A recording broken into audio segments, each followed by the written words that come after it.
అయినను యెహోవా కొరకు నేను ఎదురు చూచెదను, రక్షణకర్తయగు నా దేవుని కొరకు నేను కనిపెట్టి ఉన్నందును. మీకా గ్రంథం 7:7 దేవుని ప్రజలారా, ప్రవక్త అయిన మీకా ఈ రీతిగా సెలవిస్తున్నాడు. అన్ని కోల్పోయినా, సమస్తమును కోల్పోయినా, ఆ ఎటువంటి పరిస్థితులైనా నేను దేవుని కొరకు ఎదురు చూస్తానని, దేవుని కొరకు కనిపెట్టుకొని ఉంటానని మాట్లాడుతున్నాడు. ఈరోజు దేవుడు నీతో మాట్లాడుతున్నాడు. యోబు జీవితంలో యోబు సమస్తాన్ని కోల్పోయాడు. ఆరోగ్యాన్ని కోల్పోయాడు, ఐశ్వర్యాన్ని కోల్పోయాడు, కుమారులను కోల్పోయాడు, తన యొక్క గొప్ప తత్వం అంతా కోల్పోయాడు.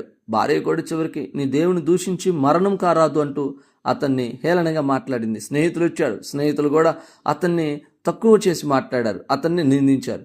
అయినా కానీ యోబు ఈ రీతిగా చెప్తున్నాడు, అయినను సరే నా దేవుణ్ణి నేను విశ్వసిస్తాను, నా దేవుని యందు నేను నమ్మిక ఉంచాను, నా దేవుని నేను ఎరిగి ఉన్నాను, ఖచ్చితంగా నా దేవుడు నాకు సహాయం చేస్తాడని ఆయన కొరకు ఎదురు చూశాడు, ఆయన కొరకు కనిపెట్టుకొని ఉన్నాడు. దేవుడు యోబు జీవితంలో జరిగించిన కార్యం ఏంటో తెలుసా?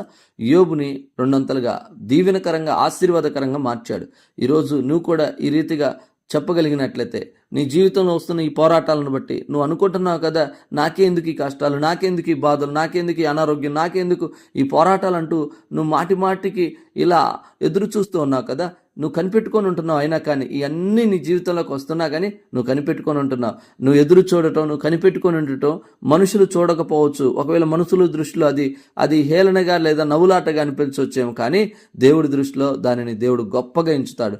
నీ ఎదురు చూపుల విషయంలో దేవుడు నిన్ను బలపరచాలని, నువ్వు కనిపెట్టుకొని ఉంటున్న విషయంలో దేవుడు నీకు సహాయం చేయాలని ఈ రోజున నీతో మాట్లాడుతున్నాడు. ఇప్పటి వరకు ఎన్నో విషయాలను సహించావు, ఎన్నో విషయాలను ఓర్చుకున్నావు, ఎన్నో పోరాటాలలో, ఎన్నో సమస్యలలో, ఇరుకులలో, ఇబ్బందుల్లో, నీ కుటుంబంలో వచ్చే ప్రతి సమస్య, అదే ఆరోగ్యపరంగా కానీ, ఆర్థికంగా కానీ, లేకపోతే ఇంకా కుటుంబ సమస్యలు, అప్పు బంధకాలు ఏవైనా సరే, నువ్వు అనేక కాలం నుంచి ఎదురు చూస్తూ ఈ సంవత్సరం ముగింపులోకి నువ్వు వచ్చి ఉన్నావు కదా.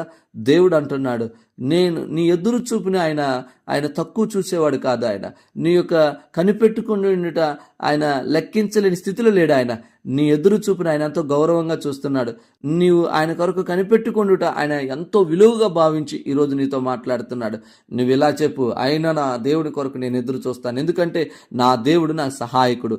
అయినా సరే నా దేవుని కొరకు నేను కనిపెట్టుకొని ఉంటాను, నా దేవుడు నన్ను బలపరుస్తాడని ధైర్యంగా ఈ మాటలు చెప్పు. దేవుడు ఖచ్చితంగా నీ జీవితంలో సహాయం చేయుటకే ఆయన మన పక్షాన ఉన్నాడు, మన మధ్యన సంచరిస్తున్నాడు. దేవుని కృప నీకు తోడై ఉండును గాక. ఆమేన్, ఆమేన్.